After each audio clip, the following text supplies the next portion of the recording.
Hello नमस्कार दोस्तों, जय हिंद दोस्तों। मेरा नाम है विशांत और आप देख रहे हैं सैनिक साथी वेलफेयर चैनल। तो दोस्तों, आज का थंबनेल आप देख ही रहे होंगे, तो आप जान ही चुके होंगे कि आज की वीडियो का टॉपिक क्या होने वाला है। एनपीएस इन पैरामिलिट्री फोर्सेस, पैरामिलिट्री में पेंशन का कैसे कैसे निर्धारण किया गया है, इन सारी चीज़ों के ऊपर हम बात करने वाले हैं। तो जितनी भी पैरामिलिट्री फोर्सेस है, सब में लगभग सेम तरह का ही पेंशन का डिवीज़न किया गया है। तो चलिए देखते हैं, बिना किसी भी तरीके से कोई भी टाइम वेस्ट करते हुए। और अगर आप चैनल पर नए हो तो चैनल को सब्सक्राइब कर दीजिए। चलिए वीडियो शुरू करते हैं। भारतीय सेना में अर्धसैनिक बलों के लिए नई पेंशन योजनाओं में हाल के वर्षों में कई बदलाव किए गए हैं, ताकि उनके कल्याण और भविष्य की सुरक्षा को ध्यान में रखा जा सके। जैसे इंडियन आर्मी के लिए किया गया है, वैसे ही सेम अर्धसैनिक बलों के लिए भी उचित योजनाएं बनाई गई हैं। अर्धसैनिक बलों में सीमा सुरक्षा बल बीएसएफ, सीआईएसएफ, एसएसबी, आईटीबीपी और असम राइफल्स शामिल है। इन बलों के कर्मियों को विभिन्न सुरक्षा चुनौतियों का सामना करना पड़ता है और उनका योगदान राष्ट्रीय सुरक्षा के लिए बेहद महत्वपूर्ण होता है। इसलिए उनकी पेंशन और वित्तीय सुरक्षा की व्यवस्था महत्वपूर्ण होती है। तो दोस्तों, ये तो हम जानते ही है कि जितनी भी हमारी पैरामिलिट्री फोर्सेस है, इनका एक इम्पोर्टेंट रोल रहता है हमारे भारत की सुरक्षा में। और जितने भी कठिन कार्य होते हैं, ये इन लोगों को करने पड़ते हैं, जो हमारे बीएसएफ के साथी होते हैं, CISF, SSB, ITBP, Assam rifles, जितनी भी पैरामिलिट्री फोर्सेस है, सबके जो हमारे भाई बंधु हैं, उन्हें बहुत ही कठिन कार्य करने पड़ते हैं। ये हम सब इसी बात से वंचित नहीं है, हम सब जानते हैं और अवगत है। तो पहला पॉइंट जो पुरानी पेंशन योजना से रिलेटेड है, पहले के समय में अर्धसैनिक बलों के लिए पुरानी पेंशन योजना यानी कि ओपीएस लागू थी, जिसमें सेवा के बाद उन्हें पेंशन के रूप में मासिक भुगतान मिलता था। यह पेंशन योजना कर्मचारी की सेवा अवधि और आखिरी वेतनमान के आधार पर निर्धारित की जाती थी। इसमें वेतन का एक निश्चित प्रतिशत पेंशन के रूप में मिलता था और यह सुनिश्चित करता था कि सेवानिवृत्त कर्मचारी और उनके परिवार की आजीविका चलती रहे। तो ये ओपीएस जब लागू थी तब का रूल था। ठीक है दोस्तों। तो दोस्तों, एक बार फिर मैं कहना चाहूँगा, अगर आप चैनल पर नए हैं तो लाइक, शेयर, कमेंट और सब्सक्राइब कीजिए। कमेंट कीजिए कि आपको किस टॉपिक पर वीडियो चाहिए। आपका जो भी कोई भी सवाल हो तो आप ज़रूर कमेंट कीजिएगा। ठीक है दोस्तों। जो सेकंड पॉइंट है, नई पेंशन योजना। अभी हमने पुरानी पेंशन योजना के बारे में बात की थी, अब नई पेंशन योजना है। 2004 में केंद्रीय सरकार ने अर्धसैनिक बलों सहित सभी सरकारी कर्मचारियों के लिए नई पेंशन योजना एनपीएस लागू की। इस योजना में कर्मचारियों के वेतन से 1% काटकर, एक निश्चित प्रतिशत काटकर पेंशन फंड में जमा किया जाता है और सरकार भी इसमें अपना योगदान देती है। सेवानिवृत्ति के समय कर्मचारी को एक मुश्त राशि दी जाती है और शेष राशि का एक हिस्सा वार्षिकी यानी कि एन्युटी में निवेश किया जाता है, जिससे मासिक पेंशन मिलती है। तो दोस्तों, एनपीएस का रूल जब लागू होता है तो ये इस तरीके से वर्क करता है कि कर्मचारियों के वेतन में से एक निश्चित प्रतिशत काटकर पेंशन फंड में जमा किया जाता है और सरकार भी उसमें अपना योगदान डालती है। और जब वो कोई रिटायरमेंट लेता है कर्मचारी, तो उसे एक राशि दी जाती है, एक अच्छी राशि दी जाती है, और जो बाकी की राशि होती है वो उसे एन्युटी के निवेश कर दी जाती है, एन्युटी में, जिसमें वो मानसिक पेंशन उन्हें मिलती है। एनपीएस का ये रूल है। ठीक है दोस्तों। जो तीसरा पॉइंट है, नई पेंशन योजना की चुनौतियाँ। अब नई पेंशन योजना में चुनौतियाँ भी बहुत है कि एनपीएस के तहत पेंशन का निर्धारण शेयर बाजार के प्रदर्शन पर निर्भर करता है, जो अस्थिर हो सकता है। इस वजह से अर्धसैनिक बलों के कई कर्मियों ने इस योजना की आलोचना की है, क्योंकि इसमें वित्तीय अनिश्चितता बढ़ जाती है। पुरानी पेंशन योजना में स्थिरता और निश्चितता होती थी, जबकि नई योजना में जोखिम शामिल है। दोस्तों, ये चिड़िया की चहकचहानी की आवाज़ आ रही होगी तो माफ़ कीजिएगा। फोर्थ पॉइंट जो है, वन रैंक वन पेंशन का लाभ अर्धसैनिक बलों को क्या मिलता है।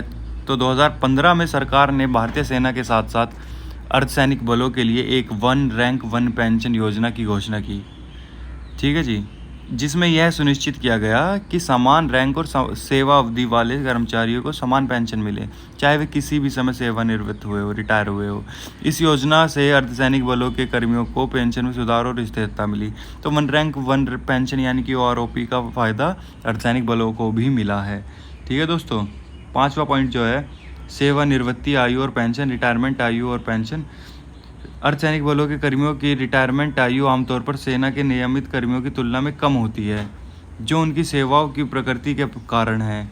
इस कारण से अर्धसैनिक बलों के कई कर्मियों ने यह मांग की है कि उनकी पेंशन योजनाओं को अधिक उदार बनाया जाए, ताकि उन्हें सेवानिवृत्ति यानी कि रिटायरमेंट के बाद वित्तीय सुरक्षा मिल सके, फाइनेंशियल सिक्योरिटी मिल पाए।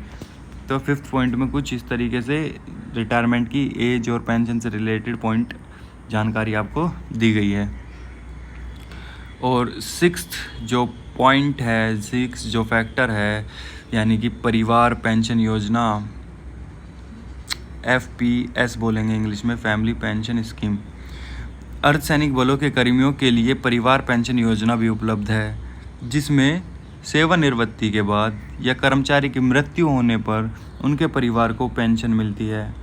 यह पेंशन योजना उनकी पत्नी या नामांकित व्यक्ति के लिए होती है और यह सुनिश्चित करती है कि कर्मचारी की अनुपस्थिति में भी उनके परिवार को आर्थिक सहायता मिलती रहे। तो दोस्तों, जितने भी पेंशन से रिलेटेड पॉइंट्स है तो वो बहुत अच्छे, लेकिन अब आप हमें कमेंट करके बताएं कि आपको कौन सा पॉइंट सबसे ज़्यादा अच्छा लगता है इसमें अर्धसैनिक बलों के पेंशन के लिए। पैरामिलिट्री फोर्सेस में पेंशन का जो प्रावधान है, उनके अकॉर्डिंग आपको कौन सा पॉइंट अच्छा लगता है, कौन सा पॉइंट आपको गलत लगता है, आप ज़रूर कमेंट करिए। अगला पॉइंट है स्वास्थ्य पेंशन योजनाएं, यानी कि स्वास्थ्य पेंशन योजनाओं के अंतर्गत अर्धसैनिक बलों के कर्मियों को स्वास्थ्य देखभाल सुविधाएं मिलती है। जैसे इंडियन आर्मी में MH की सुविधा होती है, तो इनके लिए भी कुछ ना कुछ ऐसा होता है, हॉस्पिटल्स होते होंगे। उसके बारे में अभी मैंने जानकारी इकट्ठा नहीं की है, तो लेकिन होता ज़रूर है। सेवानिवृत्ति के बाद भी उन्हें और उनके परिवार को स्वास्थ्य सेवाओं का लाभ मिलता है। इसके तहत चिकित्सा खर्चों में सहायता प्रदान की जाती है, ताकि सेवानिवृत्ति के बाद उनके स्वास्थ्य पर ध्यान दिया जा सके। अगले पॉइंट पर आ जाते हैं दोस्तों, अर्धसैनिक बलों की मांगे। अर्धसैनिक बल क्या मांगे रखते हैं? तो अर्धसैनिक बलों के कर्मियों ने हाल के वर्षों में पुरानी पेंशन योजना को पुनः लागू करने की मांग की है। दोस्तों, ये मैं बता ही चुका हूँ पुरानी पेंशन योजना का क्या यूज़ था और नई पेंशन योजना से कितना जोखिम बढ़ गया है, तो इसलिए लोग पुरानी पेंशन योजना यानी कि OPS को लागू करवाने के लिए मांग कर रहे हैं। उनका मानना है कि NPS में वित्तीय स्थिरता है, जो कि मैंने बताया कि वो शेयर मार्केट पर, शेयर बाज़ार पर डिपेंड करती है। NPS में वित्तीय अस्थिरता है और यह उनकी सेवा के बाद की सुरक्षा को प्रभावित कर सकता है। कई संघ और संगठन भी इस मांग का समर्थन कर रहे हैं।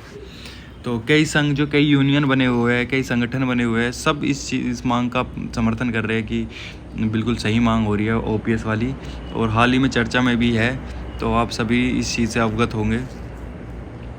तो अगले पॉइंट पर हम बात करने चलते हैं दोस्तों। अगला पॉइंट है सरकार की नीति और सुधार। मेरे ख्याल से ये आखिरी पॉइंट है, नहीं आखिरी तो नहीं है। तो सरकार की नीतियाँ और सुधार। भारत सरकार ने अर्धसैनिक बलों की इन मांगों को ध्यान में रखते हुए कुछ सुधार किए हैं, जैसे कि NPS के अंतर्गत सरकार के योगदान को बढ़ाना और पेंशन फंड के प्रदर्शन को बेहतर बनाने के लिए नए कदम उठाना। इसके अलावा पेंशन योजनाओं को और अधिक लचीला और लाभकारी बनाने की दिशा में भी काम किया जा रहा है। तो सरकार नीतियां बना रही है, उनमें सुधार कर रही है, और NPS के अंतर्गत सरकार के योगदान को बढ़ाने की भी कोशिश कर रहे हैं। जैसे सरकार पहले 50% मिला रही थी अपनी तरफ से, तो हो सकता है सरकार इस बार कुछ उसमें सुधार करके कुछ परसेंटेज में इंक्रीज़ करे, या फिर हमें जो भी बेहतर से बेहतर चीज़ हो सकती है वो देखने को मिलेगा।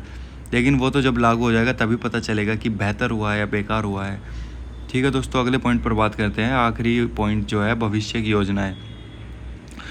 सरकार ने यह संकेत दिया है कि अर्धसैनिक बलों के लिए पेंशन योजनाओं में और सुधार किए जा सकते हैं। सरकार उनकी कठिन सेवाओं और जोखिमों को ध्यान में रखते हुए उनकी पेंशन योजनाओं को अधिक प्रभावी और सुरक्षित बनाने के लिए नई योजनाओं पर विचार कर रही है।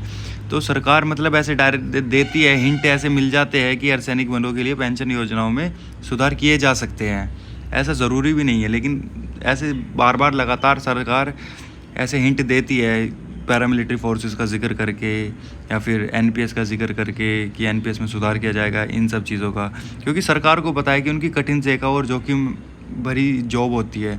जितने भी हमारे पैरामिलिट्री फोर्सेस में भाई बंधु हैं, इनकी जोखिम तो है भाई उनकी उसमें, और वो दिलो जान से हमारे देश की सेवा कर रहे हैं, चाहे वो बॉर्डर पे कर रहे हो, चाहे वो इंटरनली शहर शहर में कर रहे हो, ठीक है। और अधिक प्रभावी और सुरक्षित बनाने के लिए नई योजनाओं पर विचार कर रही है सरकार। इन योजनाओं में एनपीएस में सुधार किया जाएगा। इन योजनाओं में एनपीएस में सुधार, स्वास्थ्य और परिवार पेंशन योजनाओं का विस्तार, मतलब विस्तार से आपको बताएंगे कि परिवार पेंशन योजनाओं में अच्छे तरीके से डिटेल्ड इलाज किया जाएगा आपका। ऐसे नहीं कि जैसे अब छोटा मोटा कोई क्लिनिक खोल दिया या कुछ भी, आपके लिए प्रॉपर हॉस्पिटलाइज्ड सर्विसेज दी जाएगी आपको। और सेवा के बाद वित्तीय सुरक्षा बढ़ाने के उपाय शामिल हो सकते हैं। तो दोस्तों देखते हैं अब जब ये चीज़ें लागू होगी तभी हमें पता चलेगा। तो दोस्तों बस इतना ही था आज की वीडियो में, और अगर आप चैनल पर नए हो तो हमारे चैनल को सब्सक्राइब कर सकते हैं। हमारे चैनल का नाम है सैनिक साथी वेलफेयर। वीडियो अच्छी लगी हो तो लाइक कर देना, वरना साइड में लाइक का ऑप्शन भी है, नीचे वाला अंगूठा वो भी दबा सकते हैं आप। शेयर कर देना अगर लगा है कि हाँ भाई आपके भाई किसी पैरामिलिट्री फोर्सेस में है, उन्हें इस वीडियो की ज़रूरत है कि भाई जान ले भाई तेरे बारे में जानकारी है, तो आप उन्हें शेयर कर सकते हैं, कमेंट कर सकते हैं आपको जो भी पार्ट अच्छा लगा हो, जो भी पॉइंट आपको, जिसके पॉइंट के आप समर्थन में हो, एनपीएस के समर्थन में, तो कमेंट करिए। समर्थन में नहीं हो तो भी आप कमेंट करके बताइए कि आप क्यों समर्थन में नहीं हैं। और इसी तरीके की वीडियोस देखने के लिए, जानकारी लेने के लिए चैनल को सब्सक्राइब कर लीजिए। धन्यवाद दोस्तों, मिलते हैं बहुत जल्द अगली वीडियो में।